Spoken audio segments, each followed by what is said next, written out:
All right, welcome to episode 10 of Inking CROM Pages. This is part 6 of the 11 pager written and drawn by Jamie Barrows for CROM Anthology number 2. This is page 3, which is what I was working on last episode. Still work to be done, but brought it up to a place where I feel pretty confident about and really want to get to page 4 and have been mentioning that in page 4 there's going to be a lot of just white paint marker going on here. So here is off to the side page 4 in the CROM mock-up, CROM Anthology number 2 mock-up. And you can already see I need to start bringing back some of the shapes and forms, but without losing a lot of this dynamic black, which is actually not very black, believe it or not. It's probably print-wise, it'll probably end up being like 70%. So not too worried about it. I'm actually really excited about that because I can then start bringing in blacks after I bring these whites in with the paint markers. Artistro is going to be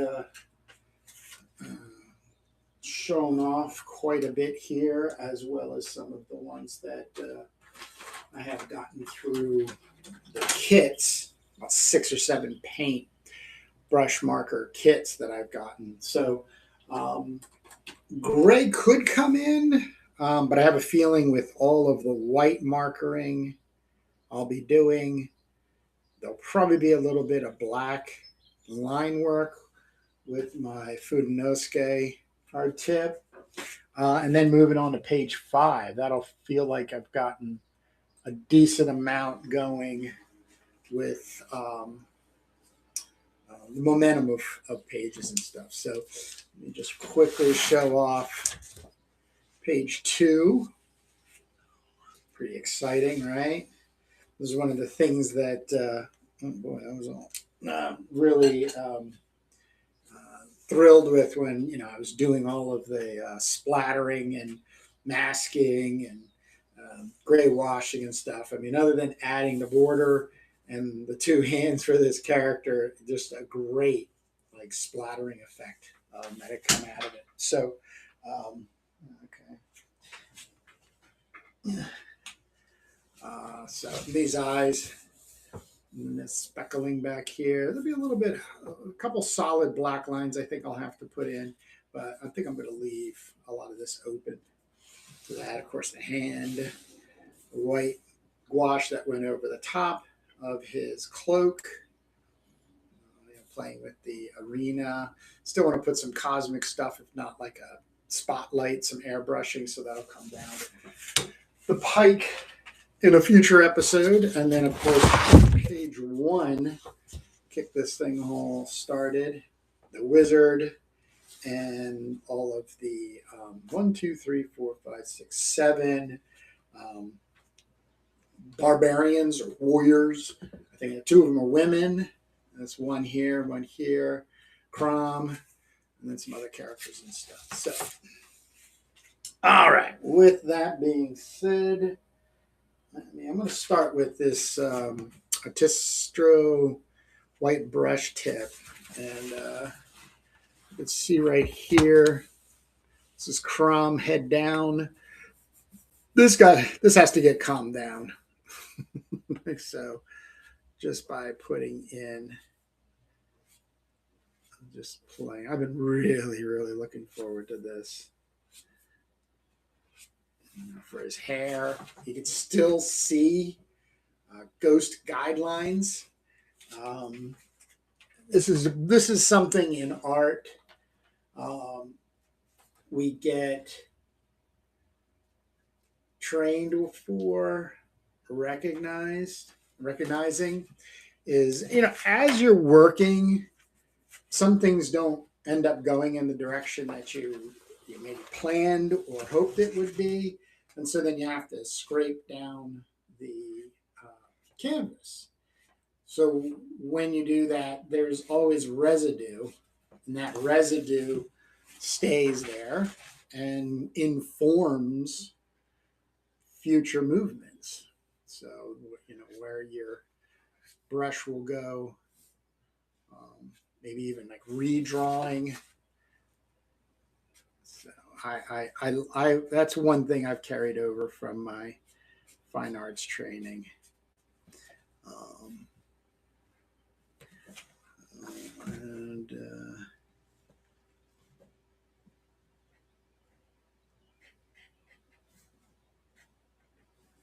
getting there.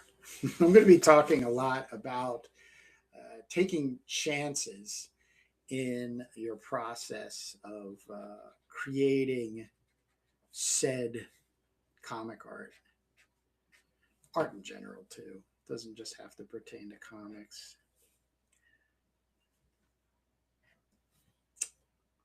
This is coming on. This is pretty neat.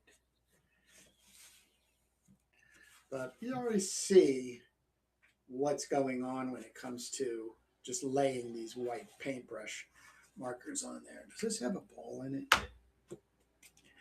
I don't think it does. No, it should.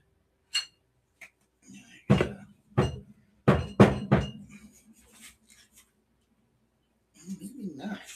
Maybe the paintbrush tip doesn't have a ball in it.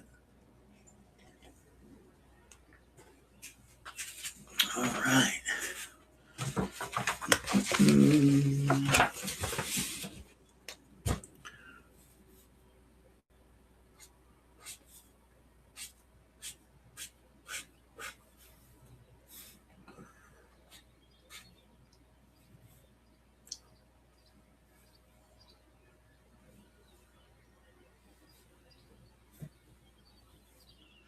Following Jamie Barrows penciling off to the over here makes it easy.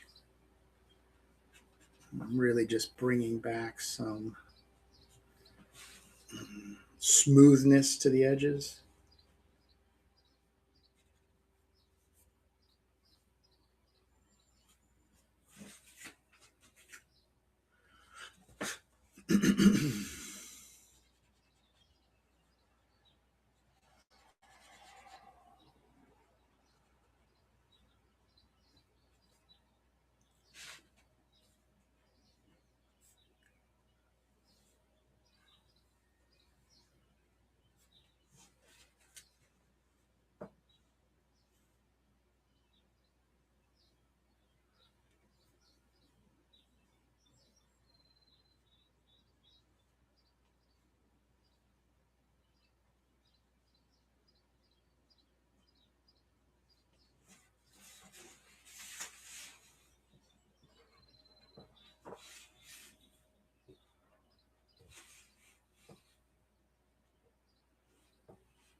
This guy has dark hair, black hair, but I still put in. So for instance, let's actually just grab, ooh, here it is. So this is a gray, a dark gray tan mitt dual acrylic paint marker that I am going to throw right over the top of his hairdo here. And it's going to do what I hope it does. Yeah, you can still see the white lines. It's going to dry.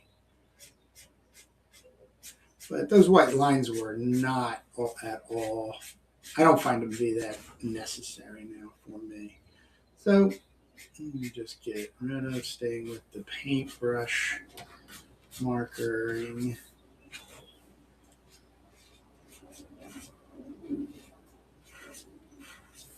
not getting black too dark. That's like, I like that a lot. It's going to dry up with a really kind of cool effect. And of course, I have this nice gray splattering I did with spray cans. Calm down some of the surfaces here.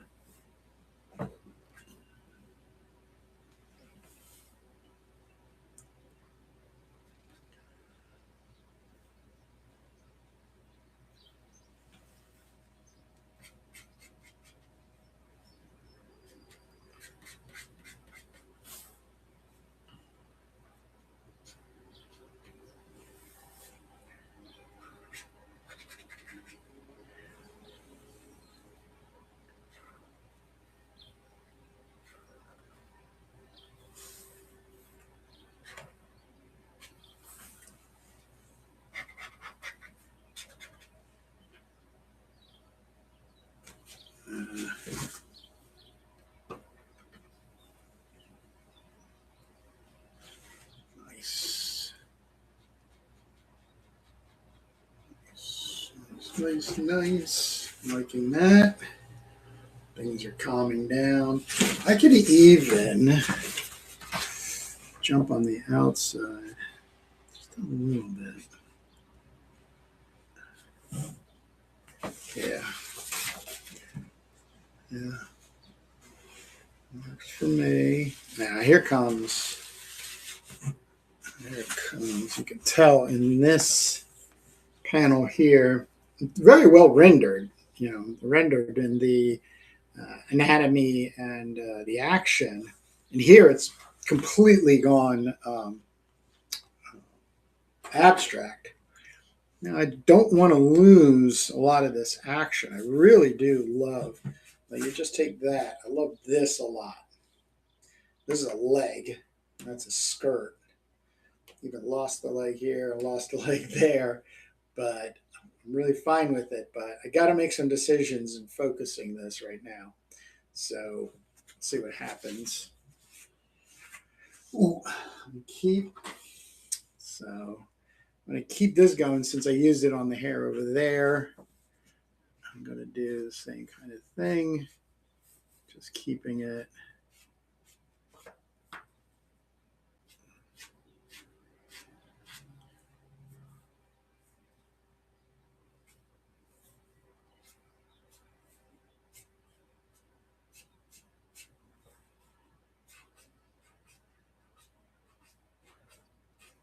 Long hair flowing around.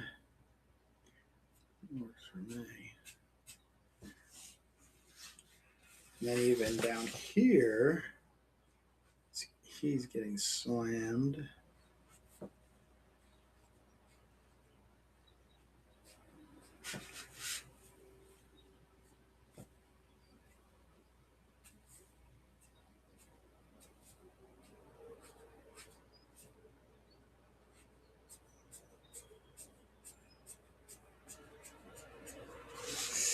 Very nice. That a lot. I like that a lot. All right, let's get back to white. I don't know. It's really okay. And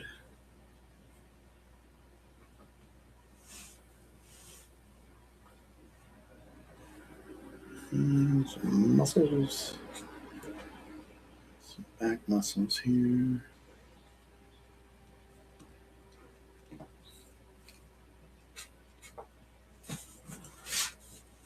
Here we go. Now I can take like that. I don't need. Doesn't really serve anything. And I'm going to bring in CROM's blonde hair.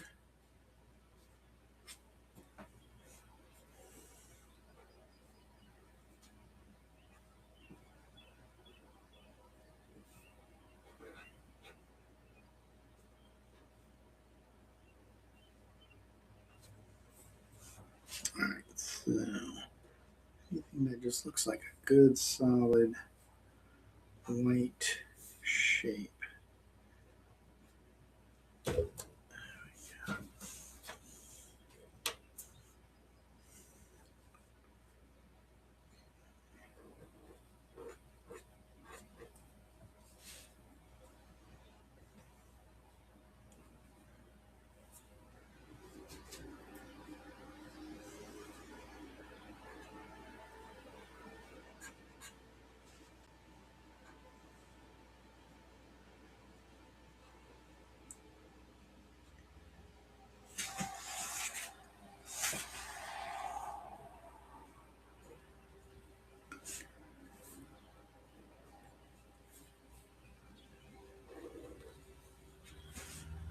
And that's just the chest and the belt area.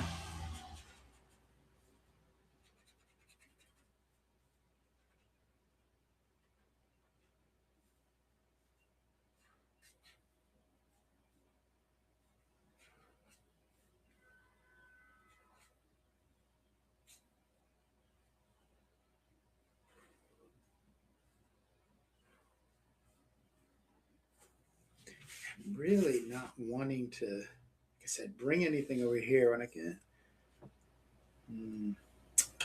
This is getting interesting.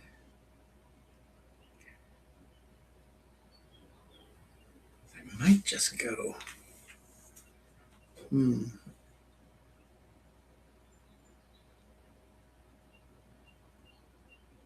Just thinking. Just thinking. And what I am thinking is, oh boy, bringing in darker colors, not trying to keep too much. I'm going to move over here. Leave this alone. Like this almost, I wish this wasn't here. But at the same time, I can't have them floating. Like the whole idea, like for instance, let me just try something here. Like that's the top of the thigh, knee, calf, his boots, foot. Then do something similar here, and knee, and yeah, that's not bad. That's not bad. It'll be interesting when I come back with the black lines. But like over here, because his body is in motion, I don't really want any of the white to stop the eye, because this will just basically be just action lines in different values. So let me get over to this here.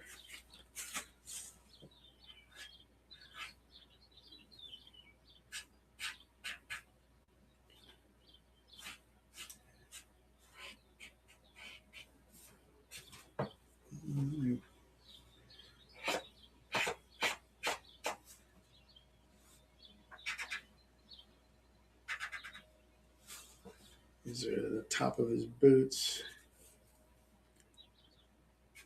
calf, fur fringe,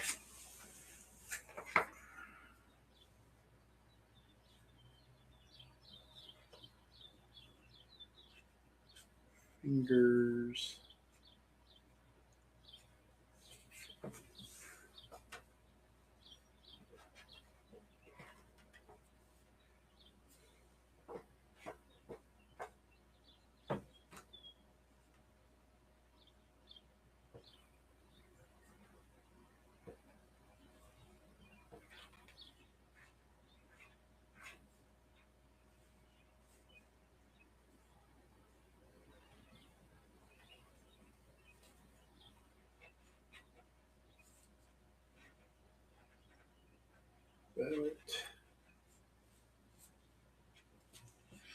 I'm going to grab this one here.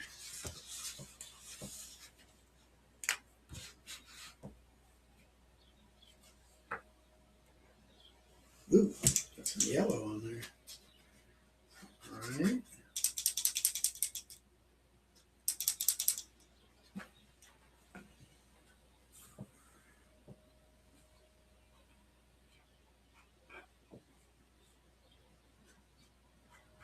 Very not opaque, like very very washy, transparent. I like it a lot. I can keep throwing white on as I move along, so not too scared about it.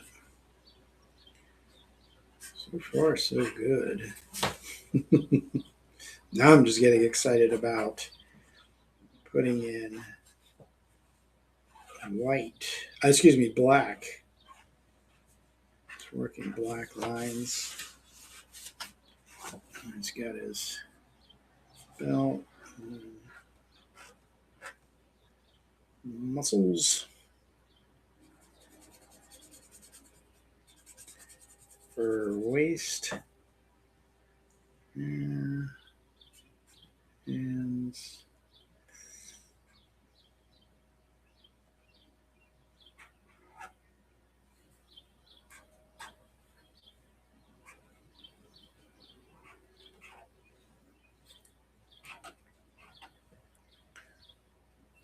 And then the slab.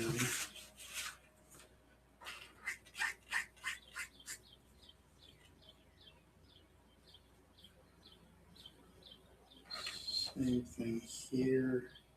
So this is the same thing. Like there is a drawn leg here. Didn't come through here, but there's this bladder, and I really want to use. I want that to be more accentuated in like a foreground, so it then blocks the leg. Totally cool with that. So, and that's not by plan design. That was just by me masking and throwing ground on the paper. So pretty darn cool. Now, one of the other things is like the leg gets cut off because there's a border on it. I'm not borderlining this. So the leg will extend and then there'll be a foot, but I'm going to let the black outlines do most of the talking there. And that's some talking out loud points about my process here. But man, whew, that's cool. This is very cool. Very happy with this. Though I didn't predict anything in the way of what do you call it? Surprises. Just have a lot of decisions to make here as I keep moving along.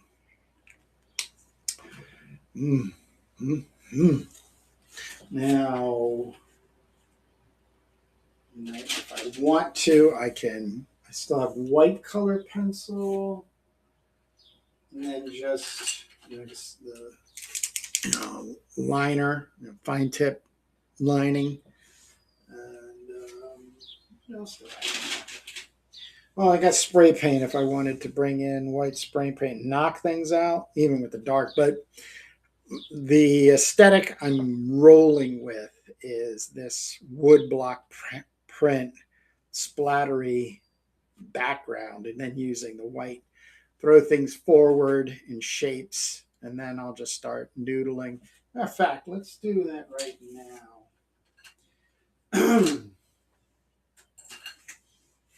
I'm going to bring in some Food Nosuke hard tip black lines. All right.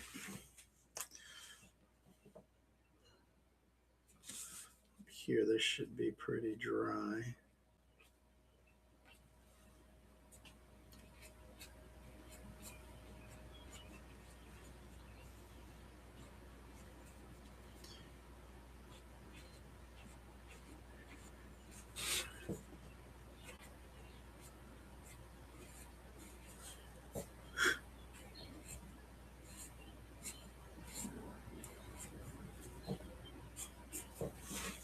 Here we go. Scowling, frowning.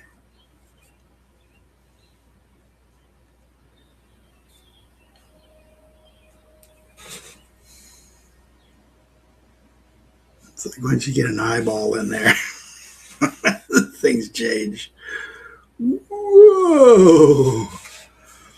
Whoa! I can even kind of bring that strand up a little bit. Do the same thing with this eye over here.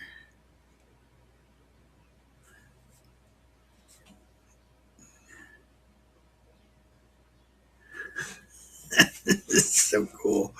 Look at it. I mean, look at how much different. I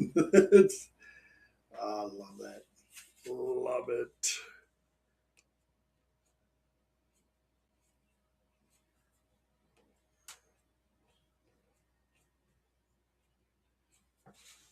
Still can throw more white if I choose. I want to bring some of these hatching lines that Jamie uses.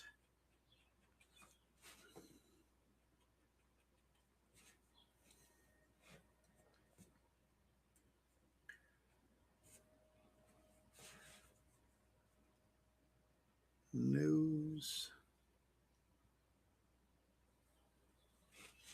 I don't know how it might be too difficult to see, but there's a black line on top of this gray smattering, which is pretty effective.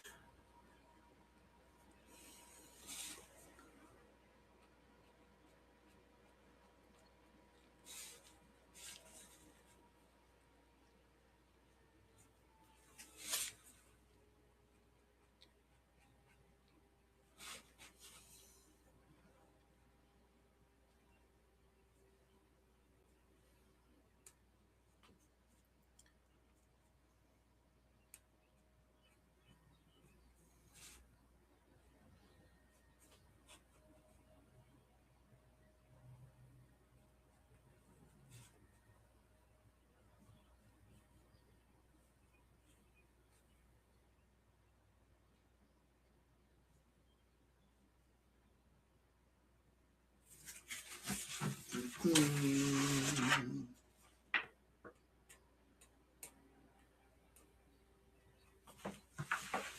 Mm.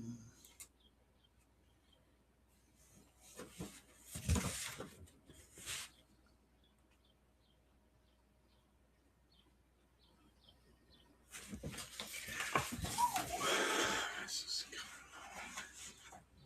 very nicely, very well. This is coming along.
Look at that. Like I said, very easy to bring. So instead of just thinking in black pen on white paper, it becomes a balancing act. Once you destroy the purity of the white surface with throwing down the um, liquid masking and then the textured wash and spray paint stuff and the effect, then you bring that back up, throw more white on there, and then just keep black, white, gray, black, white, gray, black, white, gray. That's all my brain is doing. It's constantly looking for everything and anything to keep a balance on the page: black, white, gray, black, white, gray. And I have more than enough information. I have Jamie Barrows pencils over here on the left that I use as a guideline, but I also have what's forming right in front of me. So I got some pretty decent guardrails. So no fear here. Out of the comfort zone, looking to grow my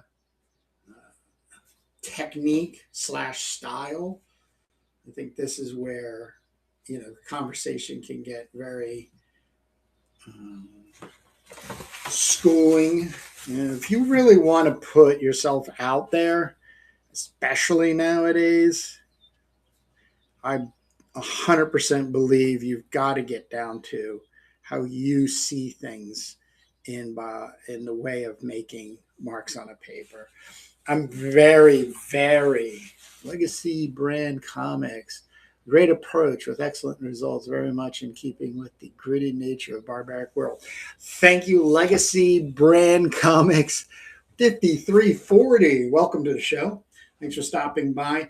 Absolutely what I'm going after. I think it's a complete contradiction in modern barbarian, sword and sorcery, Conan comic books that get slick. Let me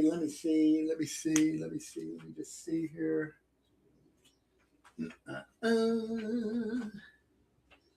them here, put them there, move them everywhere. This is my holy grail. This is exactly what I'm going after. Now, this is strictly black ink on white paper, newsprint to be for sure, but you get these zipatones coming in, zipatones. Of course, this is Neil Adams. This is one hell of a book to pick up. But all you have in my memory for making an amazing barbaric comic is gritty. The print, the output of it at the end of the day has to be gritty. And really, if you want to uphold it towards the pulps, Robert E. Howard, and being printed in weird tales, once again, some of the illustrations that are in there are just abstract in a lot of ways because those guys were inventing it as they were going along, as well as this. I mean, look at this idol and how it's just slashed together. I believe modern comics rely way too much on digital coloring. That's the problem. For me, that's the issue why I don't chase anything after like modern Marvel comics, sword and sorcery stuff after 1984, unless it's black and white indie comics. Somebody hacking to get it. Another good example of that is everything's around somewhere. Grab. There it is. Here it is. Here it is. Here it is. Don't worry. Adam Lemna's Relic Hunter. Look at this.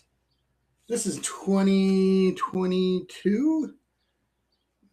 Nothing on there, but Adam just brings it once again, this is how Sword and Sorcery needs to be done.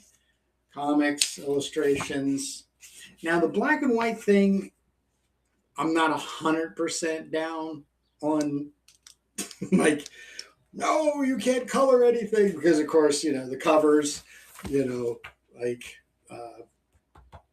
Norm, Earl Norm. You just, this is that. You can judge every book by its cover, but here you go. And once again, the attack on the canvas in order to bring this to life is amazing. So I'm 100% with that in the feeling. So if complete strangers are coming through on the internet and stopping by and giving me that compliment, then I know I'm doing something right.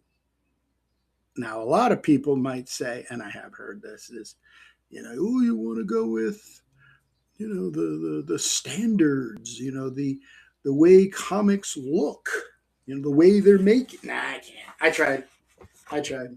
I can't. I just can't. It's so heavily contradicting to my being as an eternal Sword and Sorcery fan. Just because something is slick doesn't mean it's good.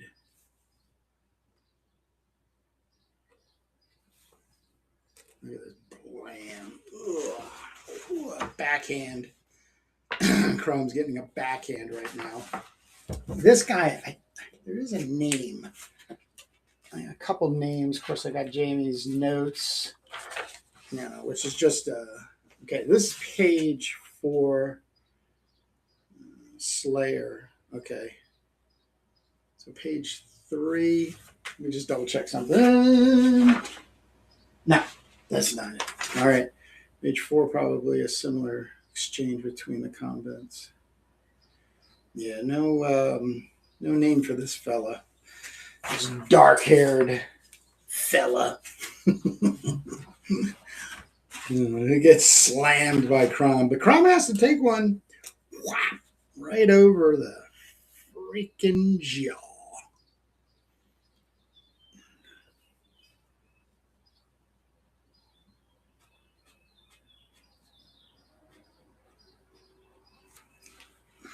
Dun, dun, dun.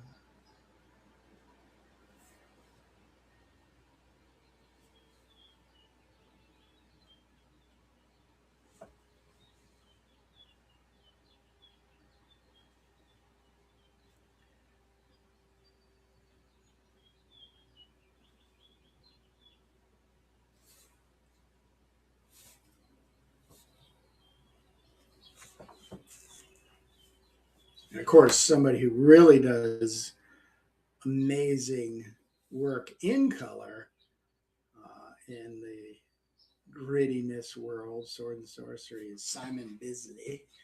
So everybody knows I'm a big Bisley fan. Trying to ape his style. Where'd you go? Here you go.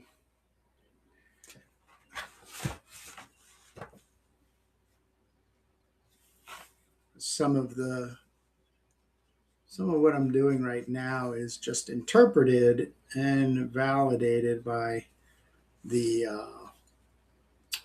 interview he did on 2000 AD, where he goes through Slain and explains how he did it.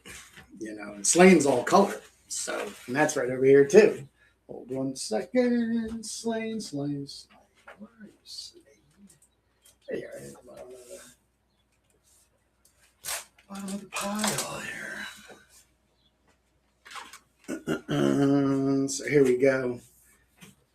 Horn God. I have the original. So, here we go. Same thing. He is a total fine artist approach. Not that I think he did like 1 year or semester in England in an art school, art trades, and and basically realized it was going to slow him down, and he just knew what he wanted to do, how he wanted to do it, and had to figure it out, and he did. And that's when this is Bible. I had to get a hold of this, but this is how every page starts. This page here, he talks about 2000 AD YouTube channel. Did an interview, went to his studio in England, and Simon Beasley basically spent an hour going through this book, I believe. Yeah. And then calling back how he was like, oh, yeah, I did this. But this page, he said, was like in a rush. Like he was in a rush, but obviously was moving through his process. So you get that page in contrast to this page, which is very well rendered. But like this is totally a fine arts approach to everything. This is two little stick figures and some. It's just, I have been completely gobsmacked by his approach in making comics. And so I've been chasing it. I had a theory which I was close to, but the one thing that you learn in the interview is he's working 18 by 24 page size. And he's working very heavy in the blacks. And then he's coloring over the top of it. I thought there was a lot more coloring going on. And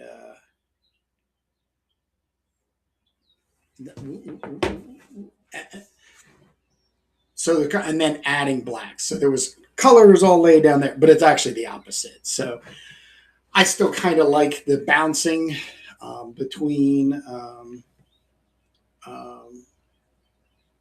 having the surface there and then building, like I was saying with this page, all this is now is just a black and white to gray, black and white to gray. That's all you're going for. High intensity and pages. So, got to respond to this email. Jake Jacobs has texted me and has a question about IC3 tables. So we're getting our tables together. That's September 28th in Providence, Rhode Island, IC3. Very excited about hitting that show. Let me just respond to him. He wants to know if we want to split an extra table. Don't know if we need it. I have mine. And I'll have yours next to it. All right, so let's get back to noodling these pages.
A lot of experimentation. There's a lot of experimentation in finding your voice as an artist, no matter if it is comic books or not.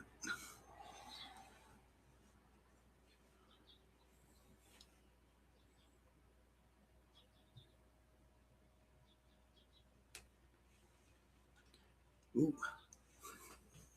Wow.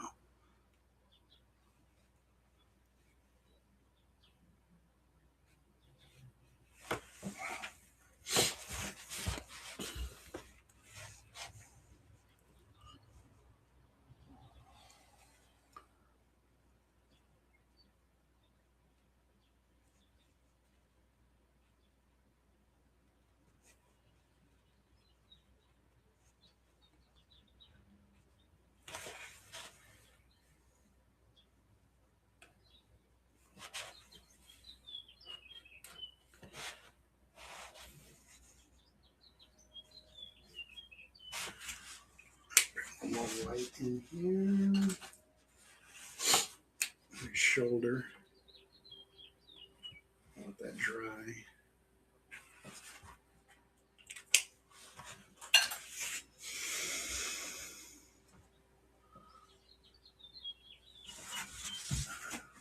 What the heck?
at that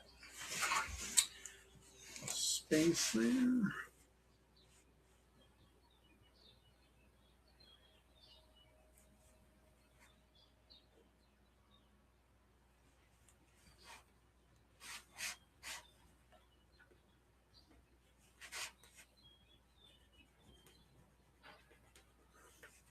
Challenge right now, what I'm thinking the most about as I'm just working, making decisions is, I don't know how well you can see, but I don't know. I gotta switch my view just to make sure I'm still in focus. Yeah, you could see pretty well in the here how the black is reacting to this gray, uh, and then me just filling in using Jamie's guidelines and the pencils that he's done. So there's a greater chance in my thinking right now that this is going to be, this page might be really well done as just leaving it this way. And then I really want to see what the reaction is when the page gets flattened, and that flattened page is just a black plate with all of this grittiness involved with all the white line, black line noodling that I'm doing. And that's that. So really, that's just my brain playing prediction, and whether it's, what would that look like. So, and then the expectations will get set up, and then this will be printed, and then when I see it, especially in the proof copy, I'll get a proof copy done before I, send this to be purchased. But I will have, really good. If basically if something is just unclear, I'm going to have to come back to the pages and not rework them, but give them more work. Help figure things out. I do like, drifting between like abstraction and reality, just to kind of throw those fun two words together. But at this stage of the game, especially for all the work that Jamie's put into the pencils, I can't go off the rails. I can't go completely in an abstract direction, because we have a story we're telling. All right. See, like, that's a lot of work there. One thing I do want to clean up is that the I need the other one. Here. So this set with the Artistros, really great. I mean, you get this jumbo. I don't know if I'm going to be using this at all today, but you get this nice medium tip one, which I'll show you. Like over here, I really don't need this. It's just not serving anything, and so just eliminate it. All right. Also, I need to bring a little more attention to the ropes from the ring. And that's this and this. So I might even take this out too. But I like a lot. I like this grittiness up here. I like a lot because it adds to the bitch slapping, backhanding. Boom. I can bring this down a little bit. Look at that. Boom. So now these pens are just super solid pens. All right, then we got this fella here.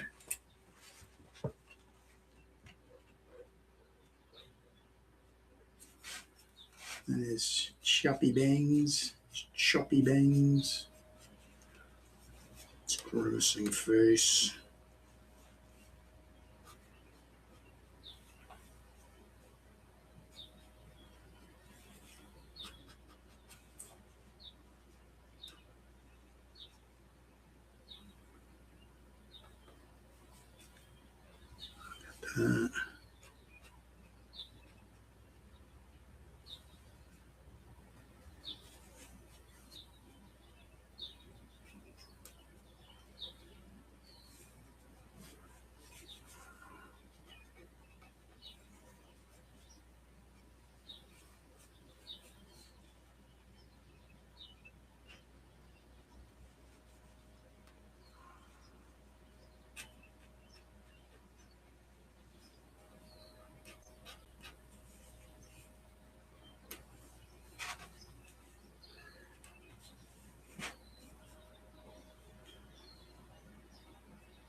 Same thing the other way. Covering white up with black. No longer need.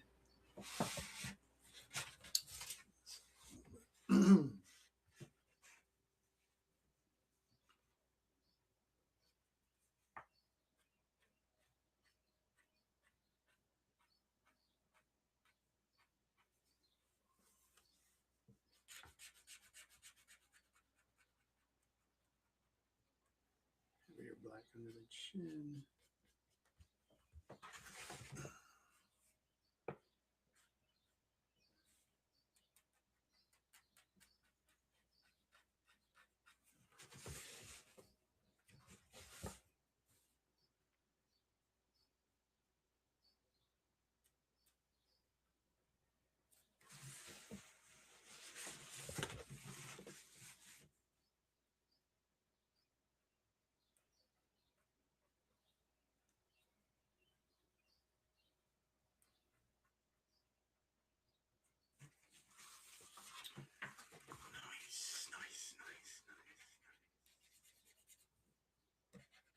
Now another master I follow is Ken Landgraf. He's been doing some amazing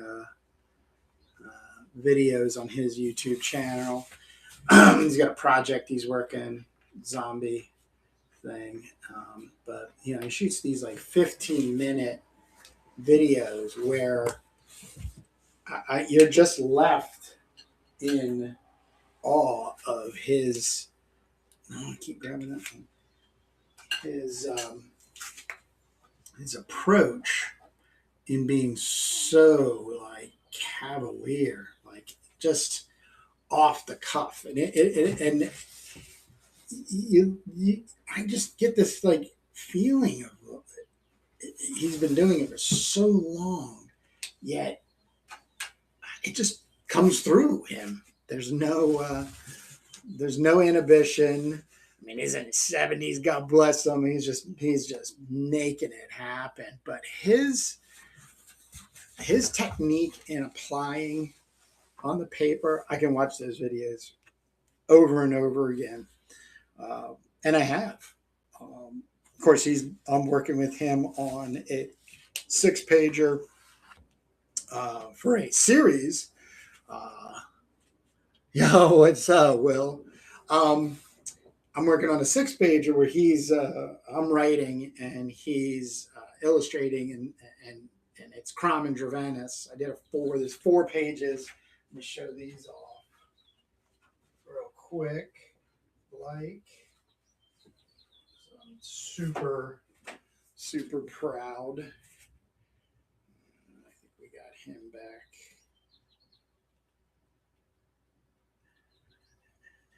So this is CROM Anthology number 1, 256 pages of black and white goodness. But here you go.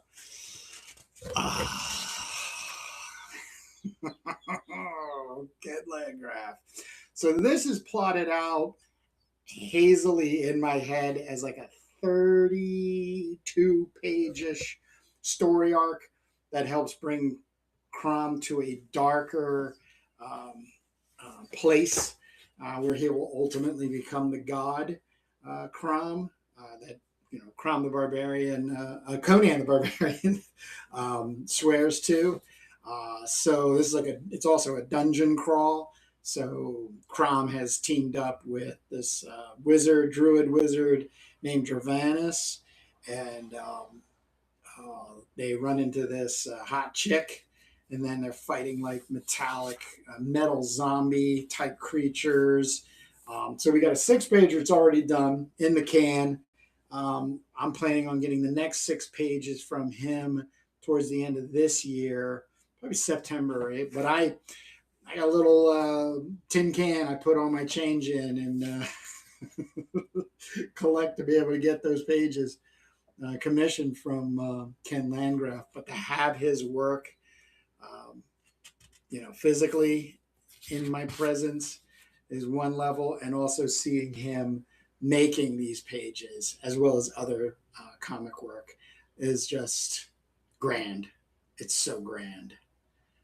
But as I was just saying, his approach to making comic book pages, next to Simon Beasley and a couple others, constantly running through my head. And how do I get a similar voice?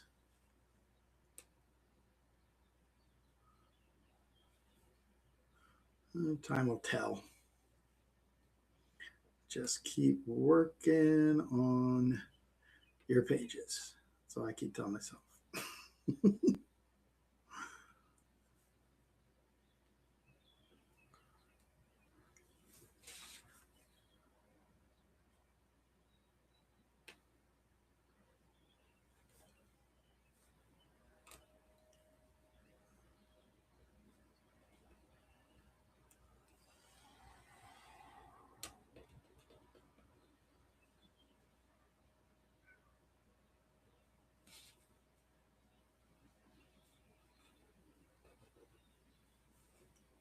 So once again, same thing's happening here where I'm working on integrating this craziness.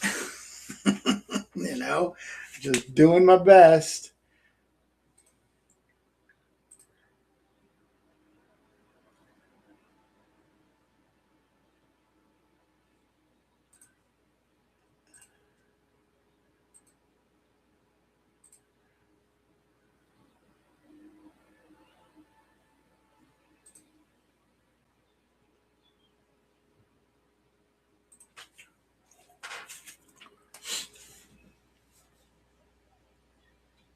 And of course, enjoying yourself.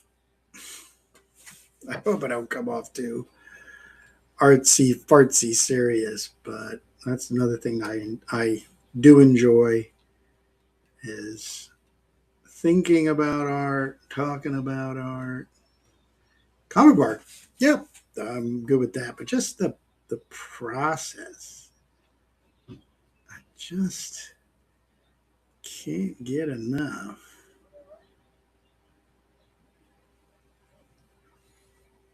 Making this magic happen.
interesting.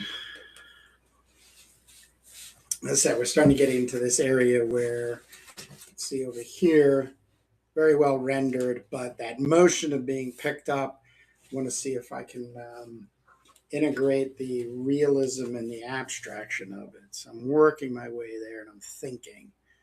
So I know these videos are supposed to be so chatty because everybody coming is usually an artist themselves and they like having something in the background to listen to. Silent contemplation is where I'm at. But sometimes, yeah, here we go. And it integrates with the hatching, right? Right. Thinking manga, when they dice up the, the form, the line of characters to get that the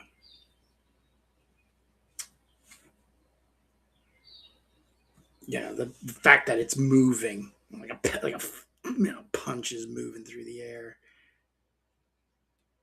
and this whole body thing.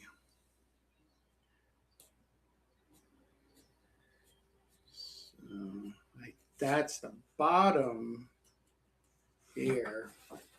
Now, and the arm bending, it's in the drawing, but I don't want to render it because I don't want anybody's eye to stop on the well rendered bicep and force, that kind of stuff. And then it's going to happen, and the same thing's going to happen here with the legs in the bottom part. So, comes excitement. So I have some thoughts. I just don't know how they're going to come across. Where is my here? Is that it? Nope. Oh, where'd you go? You got this little.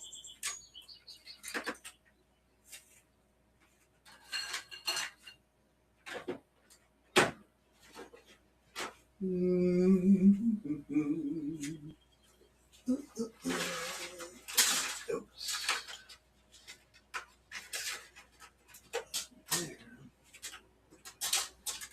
I just need to look for this ruler, this little ruler here. That's too big. There. And shifting a few things around to try to make them more accessible. That didn't really work. Because it's always like one or two things, though I can use this. This is going to be fine. I got to get this out of the way. So I'm flat. All right, here we go. Get this out of hand.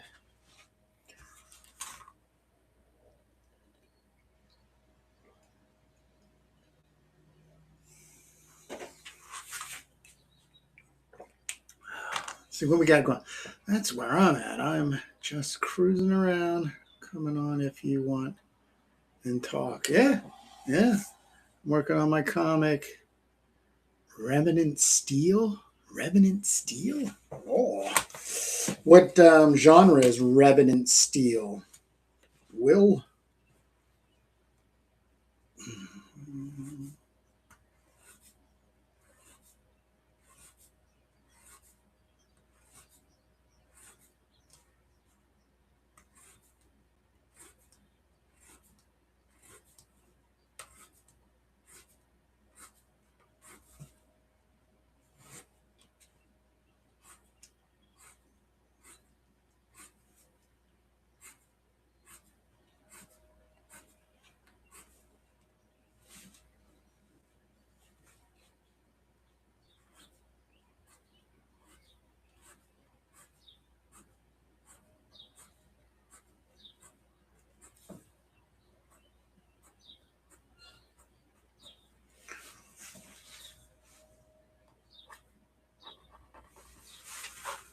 See how I'm getting this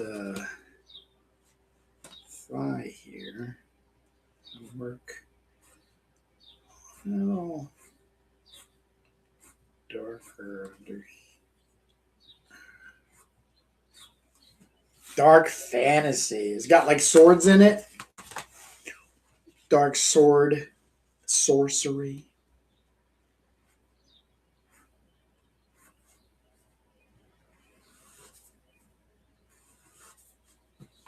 This might be drying out. Might actually have to work with the black artistro pens.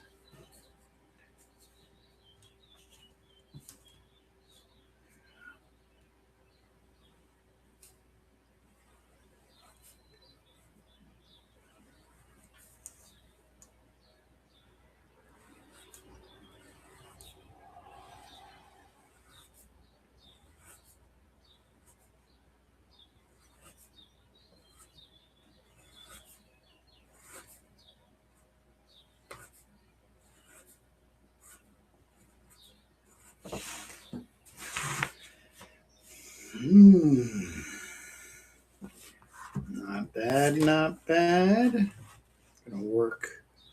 So bump, bump, and boot, boot.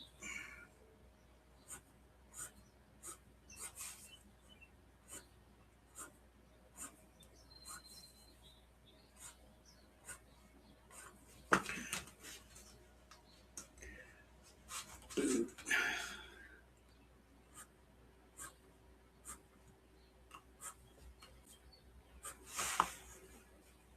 Not bad.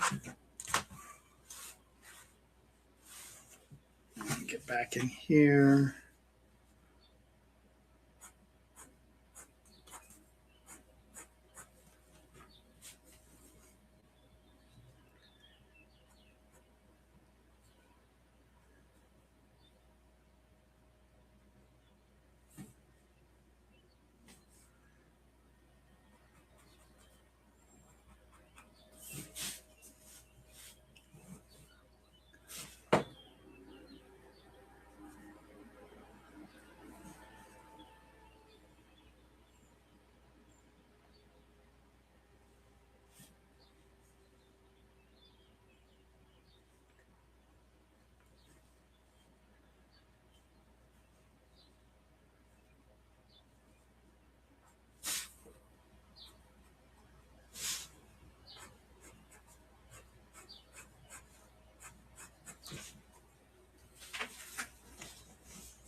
Interesting.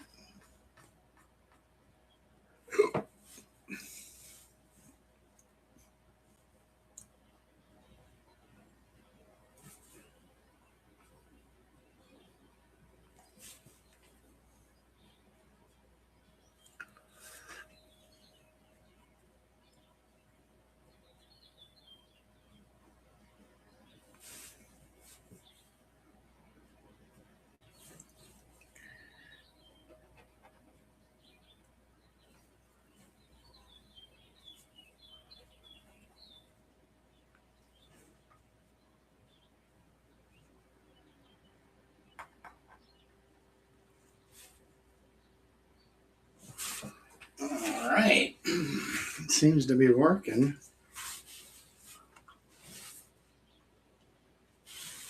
Gonna make one decent pass. Like I've said, sometimes I'll definitely just let it rest.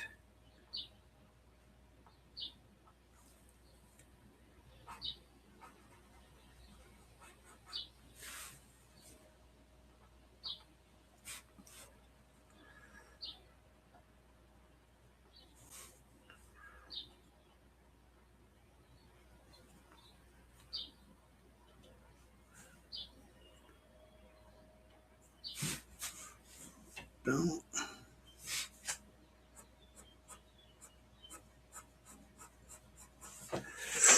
Whew. Okay.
So this is what I was talking about earlier. So doing this, try to get some form in here, but not lose too much of the lines. I don't want to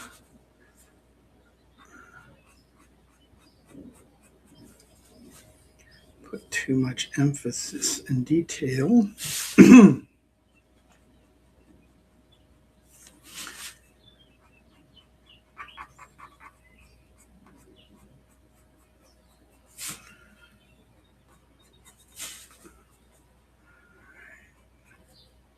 Let things roll.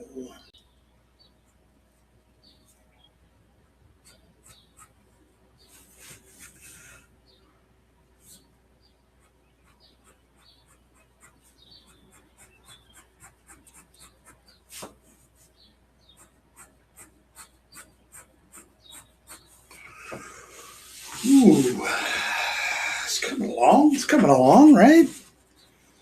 Not bad.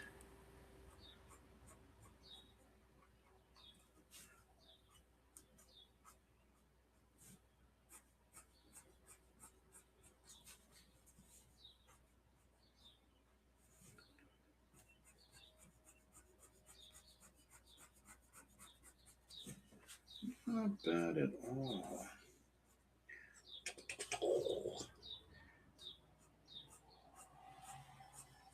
Worst case scenario, I can always pull back in some gray lines and white lines, but the gray paint markers, like the Posca ones,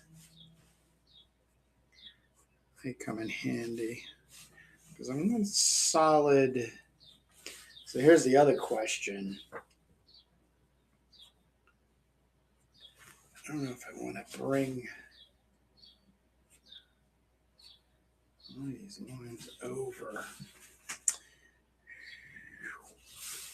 Okay.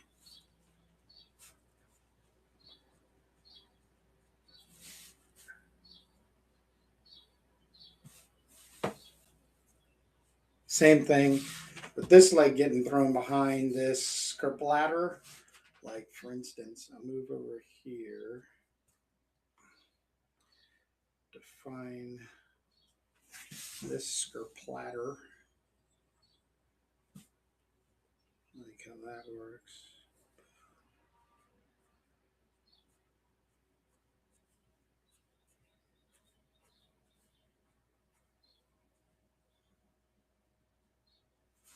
Okay. And then like it comes in front of that leg is really what I'm getting at.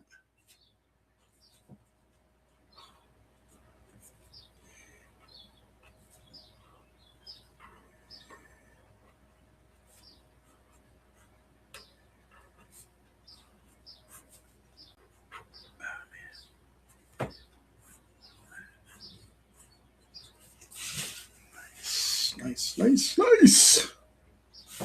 Okay.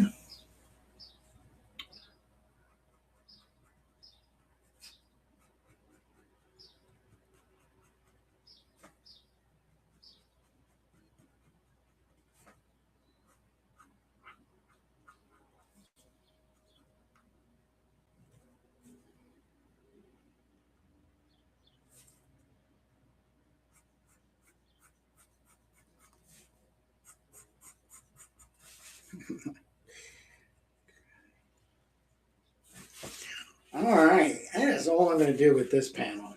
Good with it. Like I said, I still got a couple of ideas and moves I got to make, but at this point, I'm good with it. Want to get over to the last panel.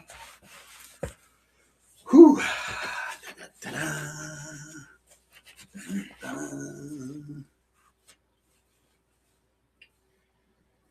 Okay.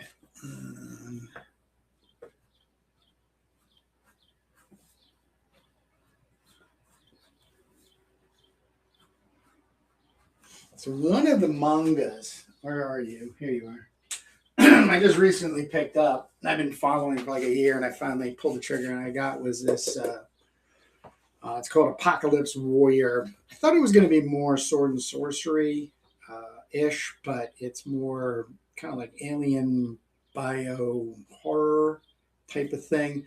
But like, I just arbitrarily flipped to this page, and a perfect example, like all of this inking in this pants is action. It's complete action. It's not. It is informing that it's pants, right? And shoe, but the majority of what it's asking you to do is follow it in its movement on the form. Then you get this guy smashing into something, this guy, and then all of this exploding bits type of thing. This is kind of what I'm thinking in the way, like how these forms all become less realistic and more impressionistic, abstract in order to form action to a thing. Now, when you put this next to this, you're like, what the are you talking about, Bruegel? But this is what I'm working towards, integrating more of this manga mark making. It's just crazy. Great buy. So glad I've had this in my little mitts. That's just, that's freaking awesome. So, yeah, just got to keep working at it. Let's just do that. Let's just keep working at it. Dun, dun, dun, dun. Mm-hmm, mm-hmm.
Look at that.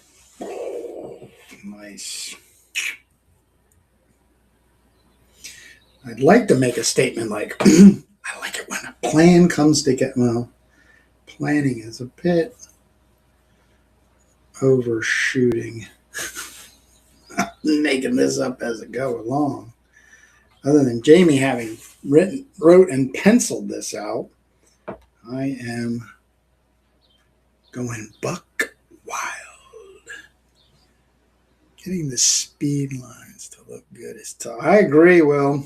I agree 100%. Especially with all of the manga influence out there. It's not like I per se want to look like a manga, just want the feeling of it. I think they really, really have mastered translating emotion and feeling in a comic. Action wise, like we do really all right. You know, we do pretty good, but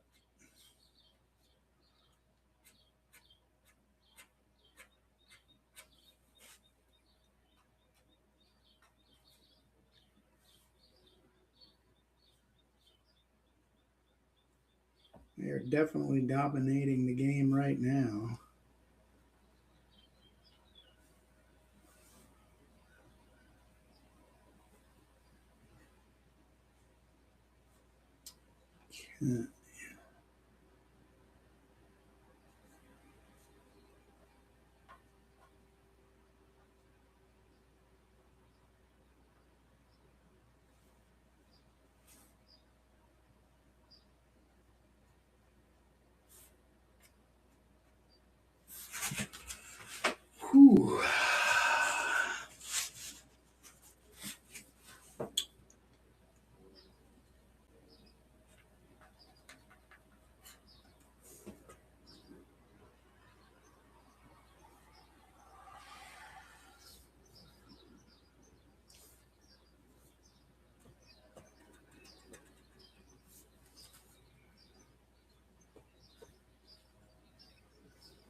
head here. Down shot, 2 eyes and a nose. Jamie pulled a tough one off.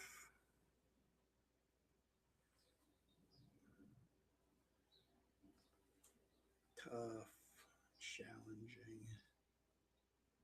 It's all worth it in the end.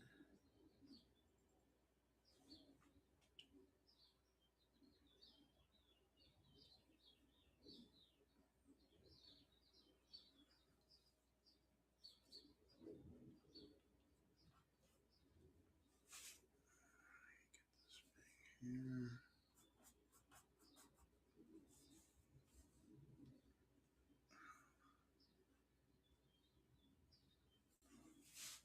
Boom. Boom. Right.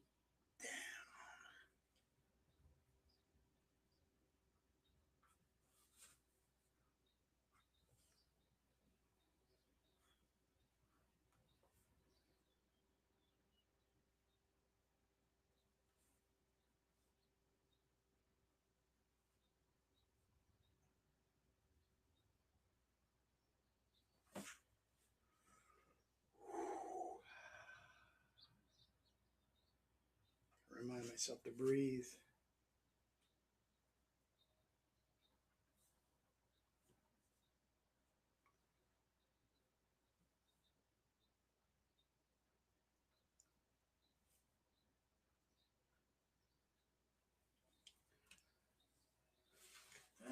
That is coming along nicely, swimmingly.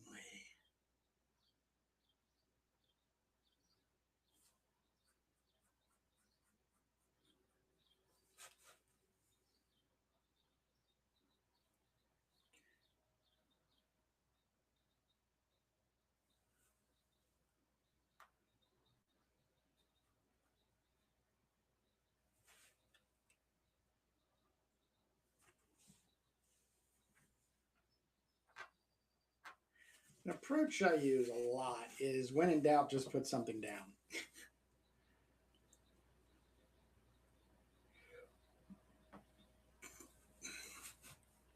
And then deal with it later. Don't obsess over it.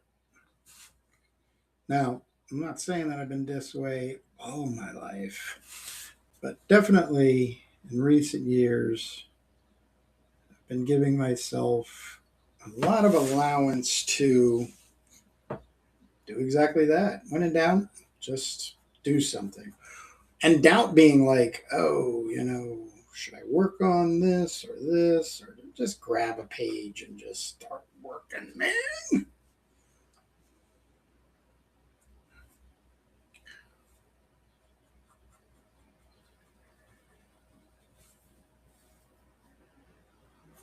So I can always come up with a million freaking excuses. Now, me coming on live, it just makes sense in the way of like wanting to, you know, share what I'm working on. I did have some notes prepared, some some things I wanted to talk about, but I just don't feel like it right now. So I'll save those notes for another time. Maybe when I'm further along and getting these pages. Like I said, I'm going to get Jamie on once I make my first pass through all the 11 pages. This level of like bringing them up, and then I'm going back through. I think that would be a really good time to have Jamie on and talk shop, talk CROM, talk comics, talk. So I know a lot of people out there looking for some noise, some was it AMSR noise in the background, comforting. But I just am not made to talk and just constantly keep working on something unless it's gotten out. Like when I get into the final stages of these 11 pages, it'll be a lot different than what you know we are experiencing right now. But right now, do need some thinking, but I also just feel like this is such a crucial place to watch somebody work, um, and not be, you know, I just don't want to be dismissive of what I am doing and how I'm doing it. And also the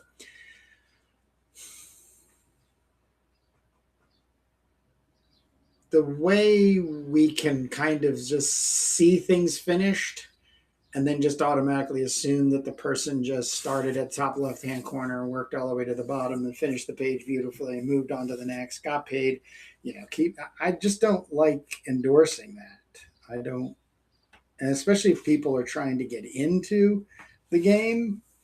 um, nah, I just don't want to endorse it. But I don't also want to say that this is easy, and easy in the way of like not um, appreciating the work that goes in. So, not trying to, grow my YouTube channel by being a talker. I'd like to get the CROM YouTube channel grown for, you know, catching Kurt Bruegel working on his CROM page, his inking. Um, and how's he doing it? What's he doing? Why is he doing it that way? And I really do believe it will inform other people to take some risk, try some things, and then surprise themselves in how much it will be uh, self-identifying. That the people, as you just keep working, people just automatically, like Ken Landgraf and Simon Beasley, doesn't really even matter if it's a quote unquote good Simon Beasley or a good Ken Landgraf. It's just always, for me at least, it's just always amazing to see his work, their work, coming out. Sorry about the trash truck, but it is Friday. See you, trash truck.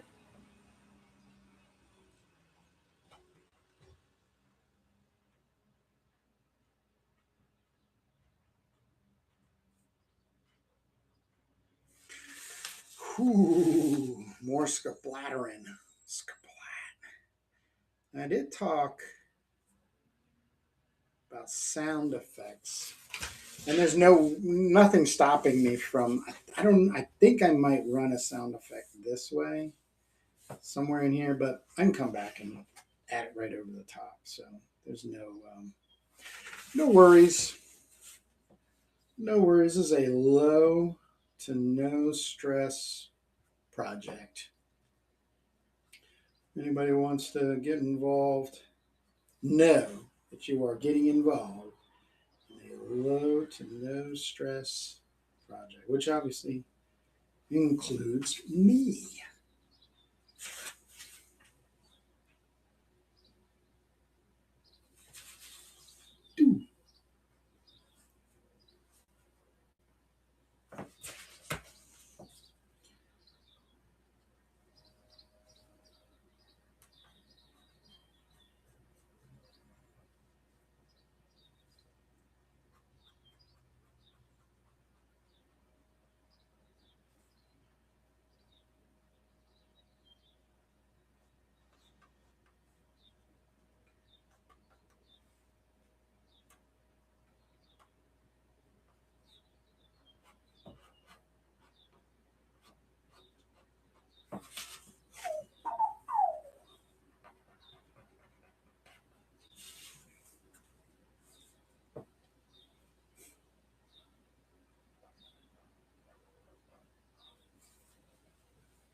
Flip this upside down. Flip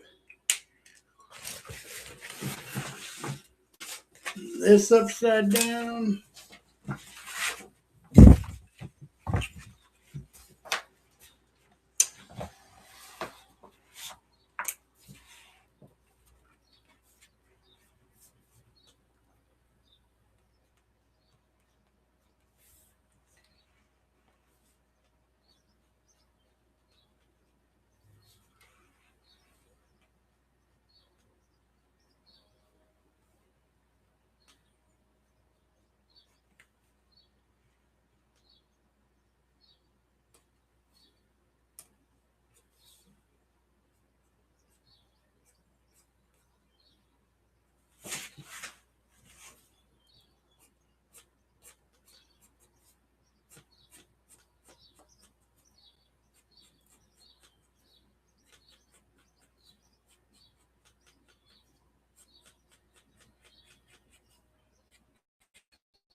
ahead.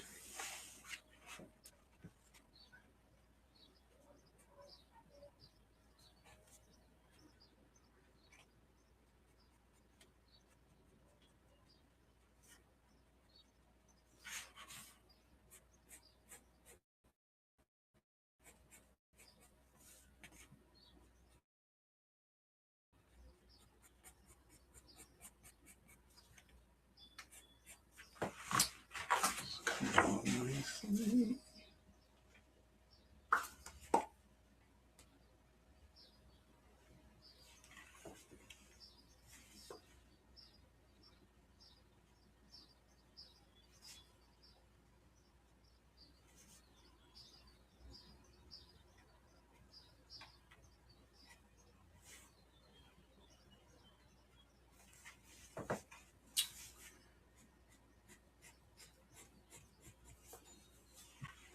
I think I might be cheating here.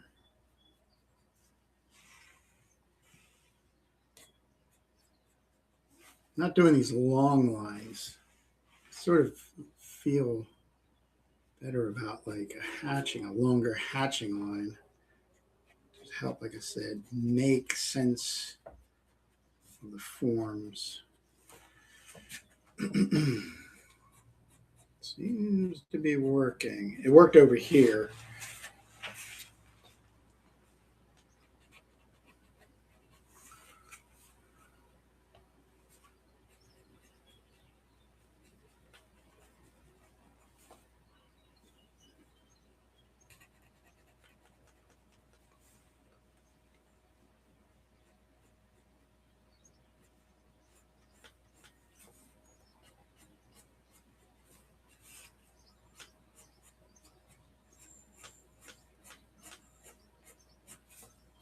Nice. Nice.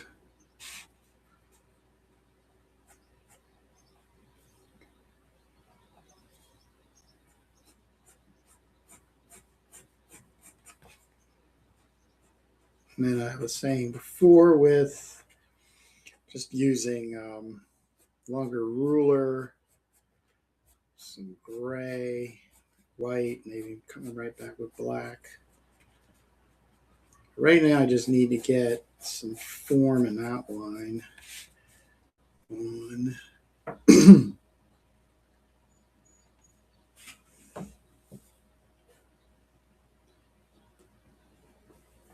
these characters. Boom, Yank Man, Morning Kurt, and everyone in the chat. Yes. Yank Mari, sorry. Yank Mari. Del Solo, thanks for hosting and showcasing. Hello, everyone. Hello. Getting some people. What time is it right now? For me, it's coming to 1:00.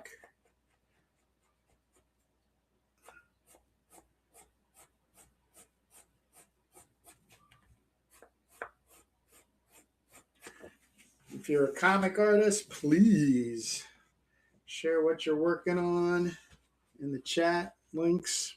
Totally here to support your causes. Supporting indie. Bum, bum, bum. All right, let me get this over here because I'm feeling like this page is done. I have done what I can and will do to it right here today. Live from the Barbarian.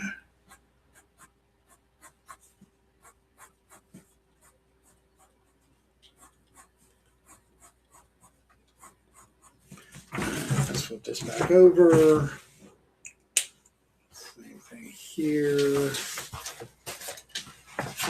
All right. Let me grab this.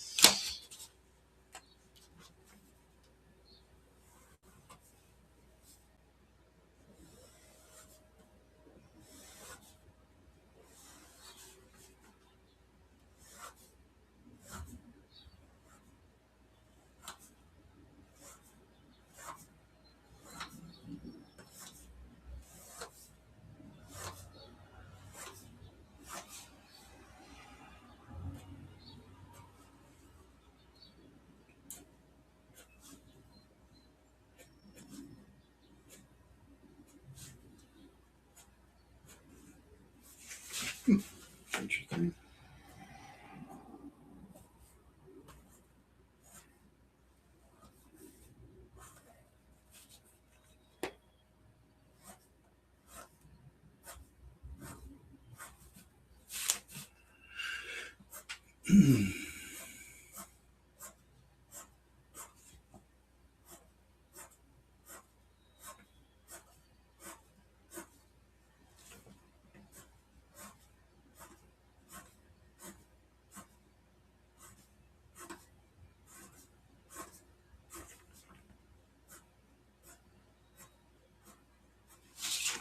Yeah, that's trying to bring that back in here. A little more darkness up here.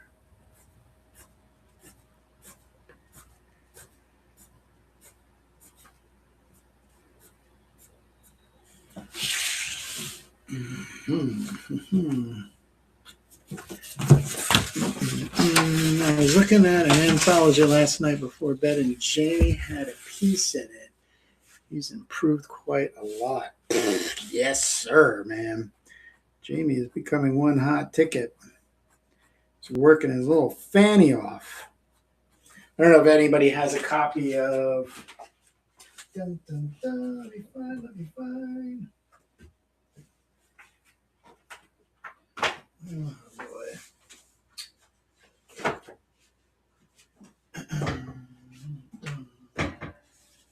Yeah, here we go. Boom! Cyber Zerker. Whoo! I have copies of this in. Yeah, let me flash up some. Here we go.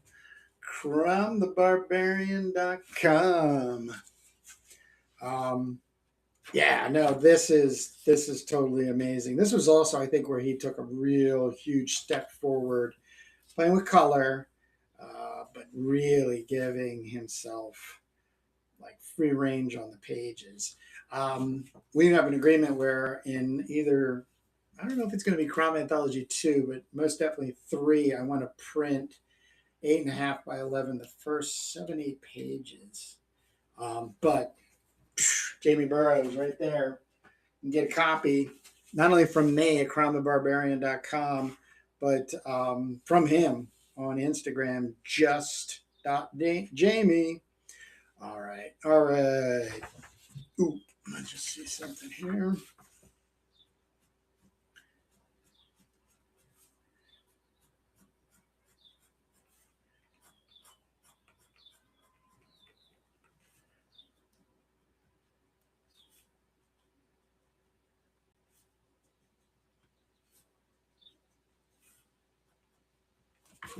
Cool. Cool. All right. That's a lot. 2 hours. 2 hours of. First, I've used the white paintbrush markers. These are the Joodles. I really like these, the color ones as well, obviously. And then Artistros, this in the kit with the other ones from like large down to extra fine brush tip. So these I came back in and calmed down some of the aggressiveness that I laid down, and then just started giving some definition. You know, you got something going in the beginning.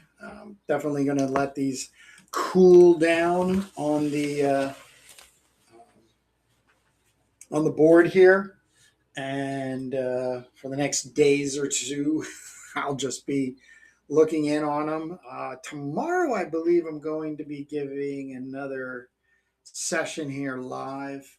I also have some technical things I want to try out when it comes to live streaming. I'm going to give OBS Ninja another go round. So I'm going to set that up and then go live and see technically how that works, but also get some more inks on these Barbarians of the Pit pages written by Jamie Barrows, penciled by Jamie Barrows, being inked by me, Kurt Bruegel. I cannot thank you guys enough for stopping by. Looking forward to another session. This is an 11 pager. This is page number 4. So still have quite a lot of pages to go. Just to give some update here. Page 3, page 2, and page 1. And let me grab page 5. Oh, look at that. I was looking for that earlier. So I'm going to keep that a little closer for me next time. This is page 5. This is the there's 4 panels of the female fighter barbarians going at it here, and then they turn, and this dragon enters the picture. So, and of course, I have this really wild effect that I had caused by in prep using a black Tombow brush marker, which is water based. So, of course, when the water got thrown on top in the wash, it bled out and created this airbrushy, quasi airbrushy. You can see it in our hair too. So it'll be fun playing around with these pages. I'm pretty sure tomorrow I'm going to be jumping on, but can't thank you guys enough for stopping by. A lot of new faces, so please give me a follow. And of course, when you guys pop on, throw some links in there or shouts out to who you are and what you're doing. And like I said, big supporter of indie comics. So thank you guys again. And we will see you hopefully tomorrow if technologically everything works out. Bye-bye.